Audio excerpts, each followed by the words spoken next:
Today, we're starting the 100 Scenes Studies Challenge again.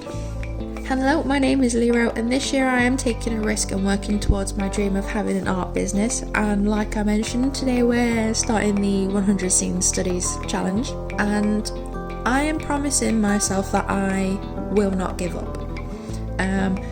I've previously started this challenge and gave up, obviously. I managed to do 2 scenes, but I actually did them digitally, and this time I'm doing them traditionally. So the reason I'm essentially restarting this challenge is, as much as I had a lot of fun with doing art digitally, it is so much fun, like the freedom that you have with it, the experimentation that you get from it. It's really, really cool. Like some of the scenes I wanted to do, I feel like I was able to achieve the effect I was after. However, I also ended up having a serious case of the perfectionism, and I'm already a perfectionist, and that was not benefiting me in any way whatsoever. I was being too picky. It was taking me, I don't want to say too long to do the artwork, but I was spending an unnecessary amount of time on things that I didn't need to spend that much time on, if that makes sense. I'll post the 2 previous scenes that I've done on the screen for you so you can see. They're also, I believe, still posted on my Instagram. But yeah, I've recently been going back to my roots of traditional art, and something about it has just really clicked and stuck with me. I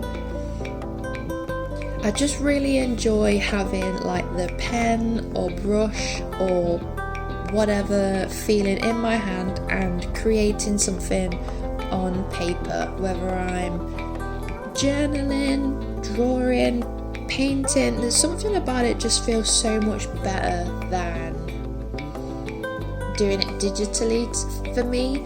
I don't know. I just like the feel of traditional art a lot, and it also it lowers my expectations of my art a little bit more. Don't get me wrong, I still have like really high expectations for myself. I'm really not making it any easier for me to just be able to do art, but because of it being traditional, it's so much harder to like erase and redo stuff. Like you actually have to essentially start again. Like if something's in the wrong place, you can't just like lasso tool it and move it over. Like you have to actually draw it again and then erase the previous work, or repaint over everything, or start again if you really don't like it that much. It seems to be a really good way for me to just let go a little bit more and say, right, okay, I really don't want to have to do this section again, so I'm not, and it's staying like this.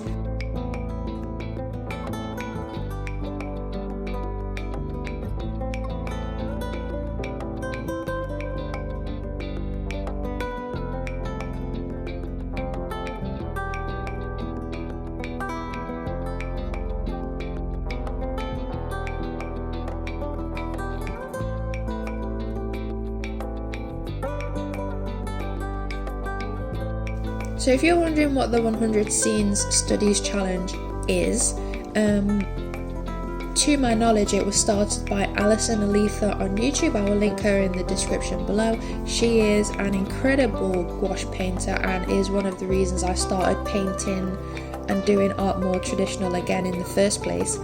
It is essentially 100 different scenes from movies and TV shows, anime, the whole shebang. I guess you could do comic books if you really wanted, like graphic novels, that kind of thing. It's essentially a scene, and you basically recreate it if in your style as an exact copy, a master study if you will. So that's essentially what it is, and I'm kind of looking forward to doing it actually. So yeah, it was Started by Alison Aletha, that is who I believe started it, and I actually found her through another YouTuber called Art by Leah. Hello Leah, if you end up watching, this is from my fellow Leah. She is a watercolour artist, and they are also taking part in the 100 Scenes Challenge. Again, I will link both of them down below. So for me to be able to do this challenge, and I don't know if you've clicked on, I'm a bit of a perfectionist, I'm very picky,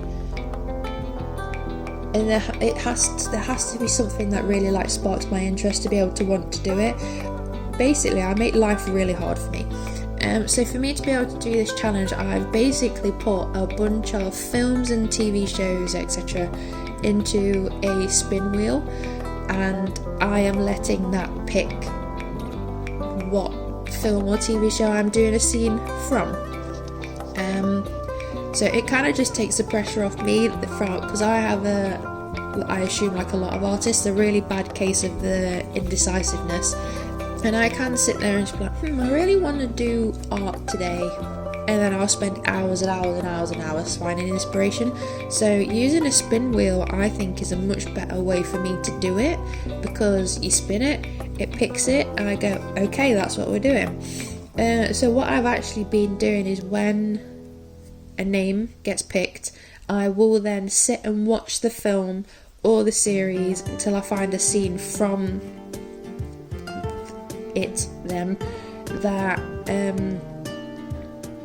I kind of connect with, and not necessarily in an emotional way or like on a personal level, just if I think, oh, that was really funny, or that image was really pretty, I would love to recreate that, or I don't know, I get emotional to it. If I sit and think, oh, that's just so precious, I guess then yeah, it's an emotional connection.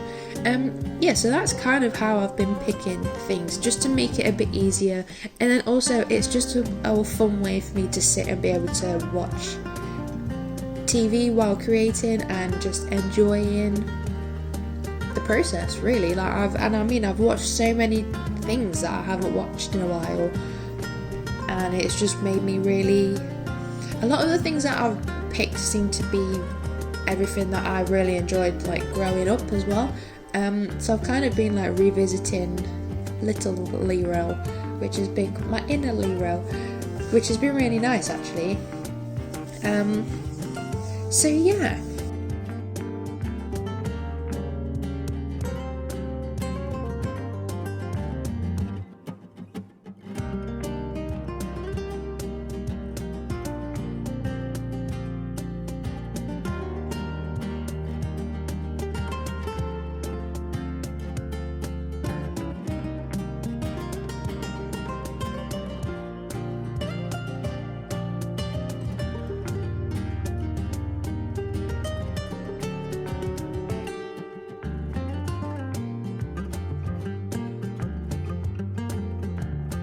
Today's painting just so happens to be for one of my favourite franchises ever, the Harry Potter franchise, and this painting in particular is from Harry Potter and the Goblet of Fire.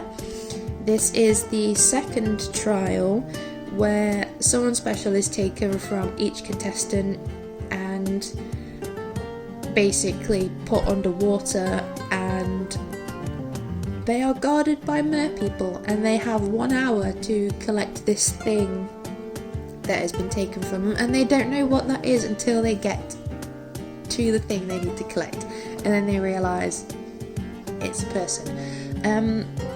Spoilers, but these films are now 20 years old. If you haven't seen them, that is on you. This scene, when I was watching the film, I was kind of like, ooh, I've never noticed that. And I mean, I had, but I hadn't taken into account the scene in like my artist brain. And for one, in general, the merpeople really took me by surprise, because I mean, I'm also a fan of Disney, and my one and only impression of mermaids really is The Little Mermaid, and obviously she is very humanoid with a fishtail. And these mermaids in the Harry Potter world, they're mermaids, but they don't look friendly. Like, they're more on the evil side of mermaids rather than pretty and what you would want to be. Like one of my things growing up was that I wanted to be a mermaid. I mean, I could have been if I wanted to be an actress and work at Disney. But if I'd have seen these mermaids first, I don't think I'd have ever have wanted to be a mermaid. So yeah, they're just so different. Like they're more like shark-like. If you look at their tail, it's more like a shark, which I think is really cool.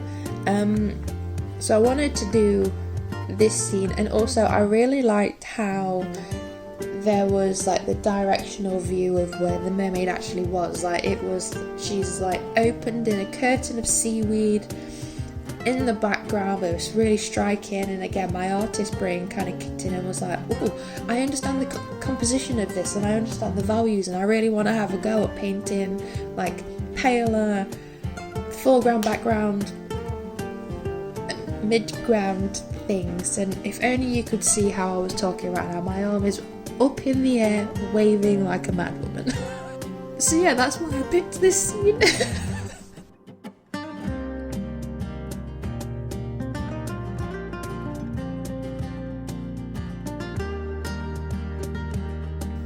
Also, if I sound bunged up and ill, I'm actually not. I am just a hay fever sufferer, and it's the worst. If you've never experienced hay fever, I'm extremely jealous of your incredibly happy summer months that you get to enjoy. Having hay fever is the worst because you have like poorly symptoms, but you're not poorly. You're just irritated, like your nose is bunged up and it's itchy and you're sneezing all the time and you're snotty and you don't, I mean, you know why, you're allergic to pollen, but you don't know why.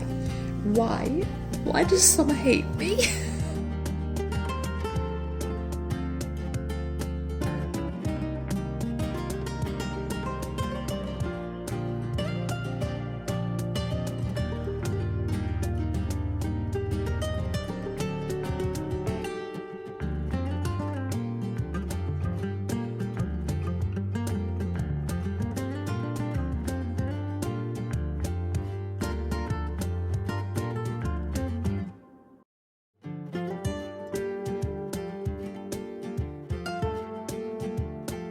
So I actually wanted to talk about how I'm going to do this challenge moving forward so you can kind of get an idea. I don't know why I need to tell you, but I also thought I needed a bit more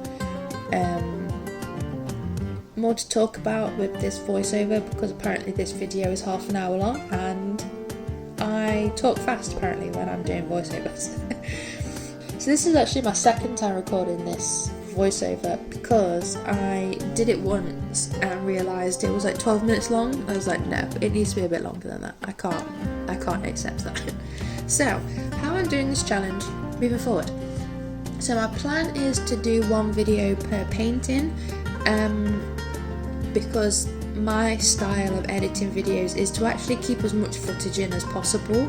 I mean, I enjoy watching people's videos when they're fast paced, but I also really like to just have like paint with me's on in the background and watch, or even just listen to them talking. It feels like we're kind of like doing something together. I mean, I watch most of them when I'm crocheting or gaming, but I just like that cozy chill vibe, and then like a podcast style talk as well, and I think that's nice.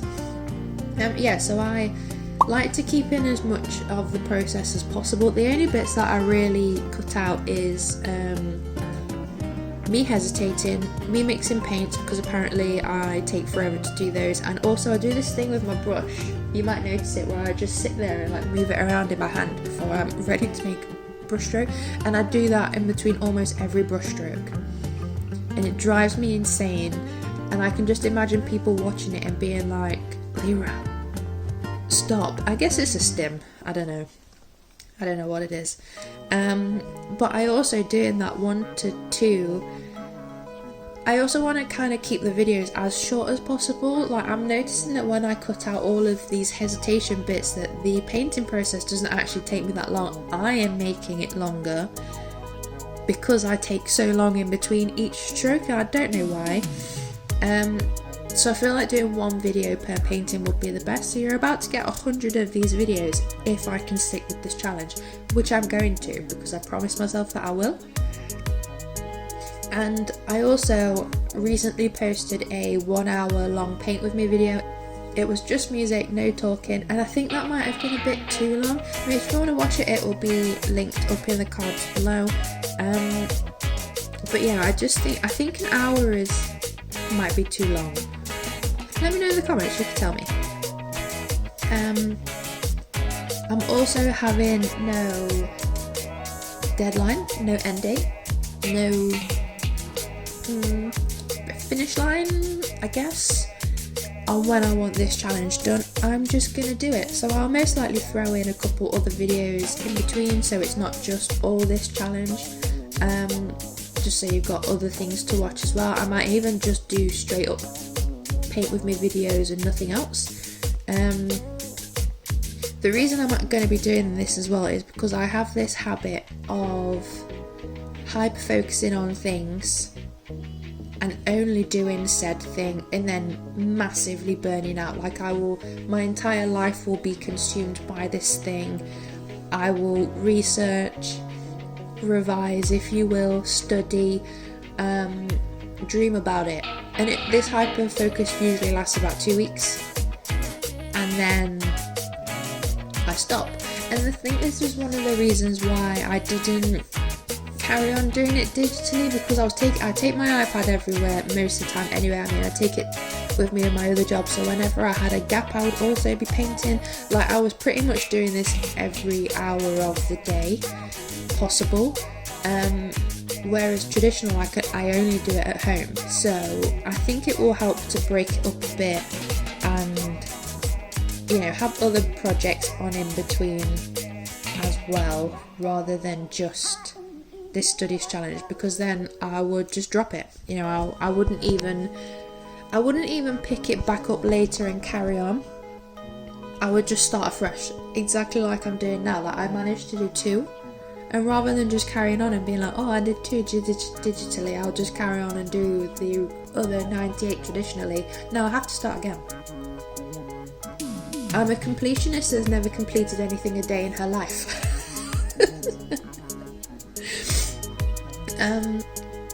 Yeah.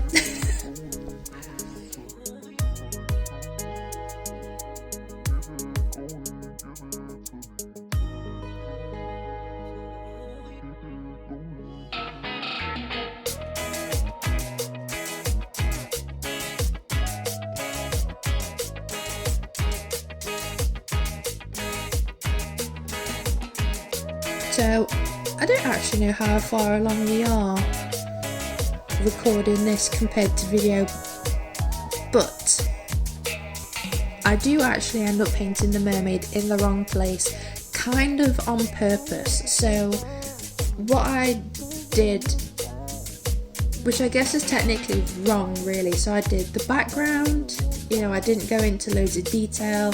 I felt like the colouring was pretty good, and the amount of detail I got in I was actually really happy with. You know, to say there wasn't a lot of detail, but it looks, you know, like blurred. I think it looks good. And then I went straight in and painted the seaweed because I was really excited to paint that, and I just didn't do the mermaid until last. And because of how organic I wanted to make the seaweed, but I drew it out. You can probably see some guidelines, but I also just went with it because I wanted it to look organic and I wanted to paint it as organic as possible. And I actually slightly painted the seaweed a bit lower of the curtain opening section that reveals the mermaid. So what I actually ended up doing is moving her slightly to the right, painting her in the exact same position, and to be honest I actually think it looks quite good. Like, it's not exact, but it's not bad.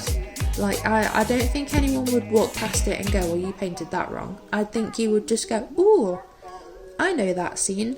But I don't think you would, I mean, if you were like a real Harry Potter bro, then maybe, but I mean, like me, it's quite bad actually. but I'm happy with it and I like it.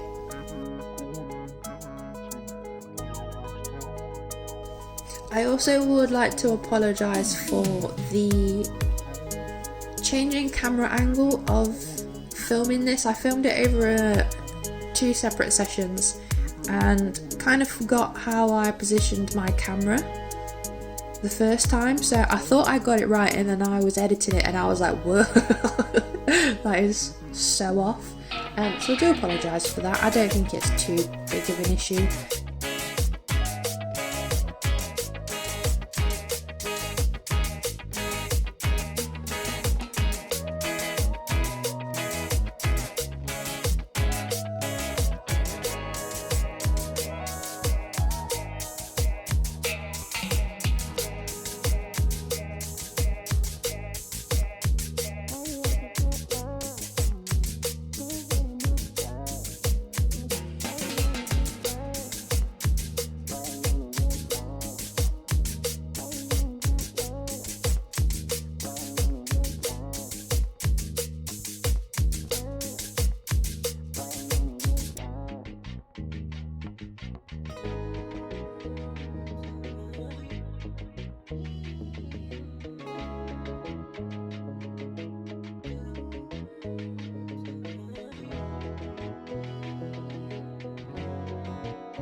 But yeah, this is the first of 100 scenes.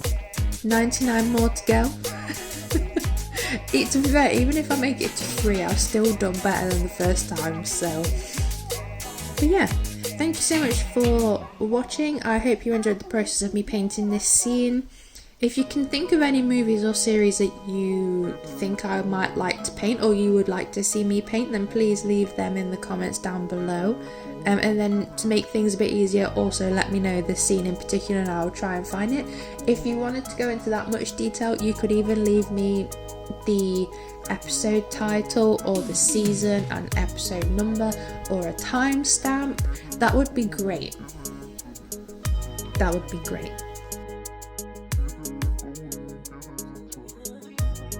I appreciate you spending time with me. Feel free to subscribe if you would like to spend even more time with me, and I'll see you soon.